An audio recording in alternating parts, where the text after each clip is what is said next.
मेरे प्यारे दोस्तों, हम आप लोग को प्रॉफिट लॉस पर दो प्रश्न बता रहे हैं जो एसएससी के टीयर 2 में पूछा जा चुका है। एक आदमी दो बकरियों को 1008 रुपये पर खरीदता है। वह उसमें से एक को 20% के हानि पर, दूसरे को 44% के लाभ पर बेचा। अगर दोनों बकरियों को एक ही समान विक्रय मूल्य पर बेची जाती तो हानि पर बेची गई बकरियों का क्रय मूल्य बताएं। देखिए, क्वेश्चन बहुत आसान है, एकदम बनने वाला एकदम आसान सा सवाल है। एक को 20% की हानि में तो दूसरे को 44% के लाभ पर बेचा जाता है। वो दोनों को कितना में खरीदा? 1008 रुपये में खरीद लिया। विक्रय मूल्य क्या है? करा एक ही समान विक्रय मूल्य बेचे जाते हैं। दोनों का जब विक्रय मूल्य जब भी ऐसा हो क्वेश्चन कि दोनों का विक्रय मूल्य समान हो, तब आप लोग क्या करेंगे? एसपी दोनों का समान है, यानी एसपी यानी कि सेलिंग प्राइस जो है दोनों का बराबर कह रहा है। तो एक को 20% की हानि पर यानी कि 80% पर, और दूसरे को 44% यानी 144%। अब देखिए, इसको अब आप लोग डिवाइड भी कर सकते हैं। दोनों क्या समान कह रहा है, तो अगर डिवाइड करना है तो कर सकते हैं। यहाँ से इसको निकाल सकते हैं आप। इसको 8 से 10 बार में और 8 से 18 बार में। अभी भी इसको काट सकते हैं 9 बार में, इसको काट सकते हैं 5 बार में।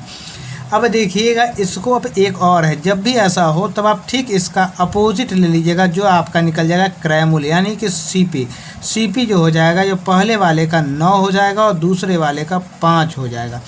ठीक रिवर्स हो जाएगा, एसपी का रिवर्स सीपी हो जाएगा।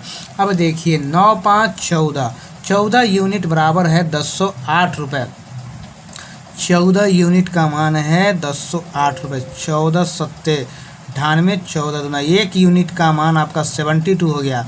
तो पूछ रहा है क्वेश्चन कि हानि पर बेची गई बकरियों का क्रय मूल्य। हानि पर किसको बेचे थे? इसको बेचने थे। इसका भी क्रय मूल्य क्या है?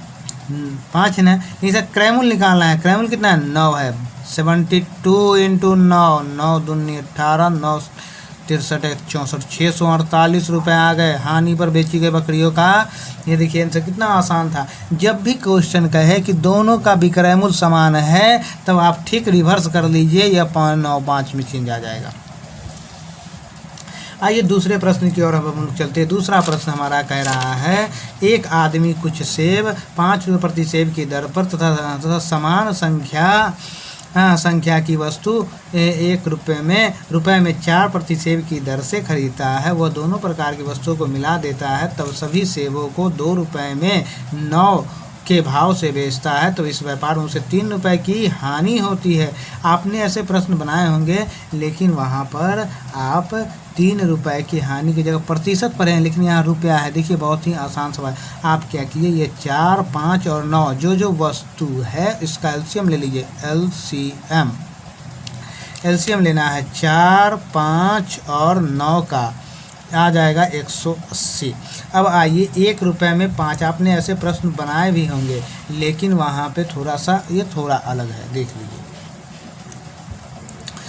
1 रुपये में 5 तो 180 यह खरीद लिए, प्लस 1 रुपये में 4 180 यह भी खरीद लिए। तो इससे काट दिए 1 रुपये में 5, 1 रुपये में इससे काट लिए 45, से 5 से काट लिए 36। ये क्या है आपका? 1 रुपये में 5 और 1 रुपये में 5, ये क्या है आपका? क्रय मूल्य है। क्या है? सीपी है आपका। तो 180 यानी 360 सेब का क्रय मूल्य आपका हो गया 3645 को ऐड कर लीजिए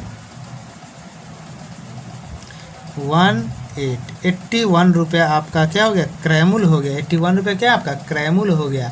अब इस पे हम लोग हमारा विक्रय मूल्य क्या? 2 रुपये 9 के भाव से, यानी 2 रुपया में 9 बेचते हैं, तो हमको 360 बेचने के लिए कितना पैसा चाहिए? तो 40 यानी 80 रुपया क्या होगा? ये मेरा क्या है? ये मेरा एसपी है, यानी कि सेलिंग प्राइस है मेरा। क्या है? ये मेरा सेलिंग प्राइस है। सेलिंग प्राइस मेरा कितना है?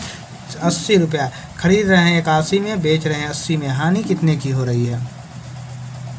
हानि इक्वल टू 1 रुपये की हानि, यानी 1 की हानि होती है। यही 1 बराबर क्या कर रहा है मेरा?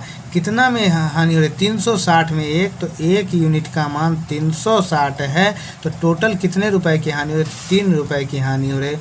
तो 360 × 3 इक्वल टू 1080 यानी टोटल सेब कितने थे आपके पास। तो टोटल की सेबों की संख्या ज्ञात करें तो टोटल सेब की संख्या 1080 हो गई।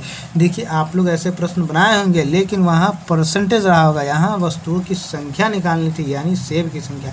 आप लोग को ऐसे जो भी सवाल आते हैं आप हमको मेरे व्हाट्सएप पर आप लोग सेंड कर सकते हैं। इससे रिलेटेड किसी भी कोई भी सवाल हो आप भेज सकते हैं।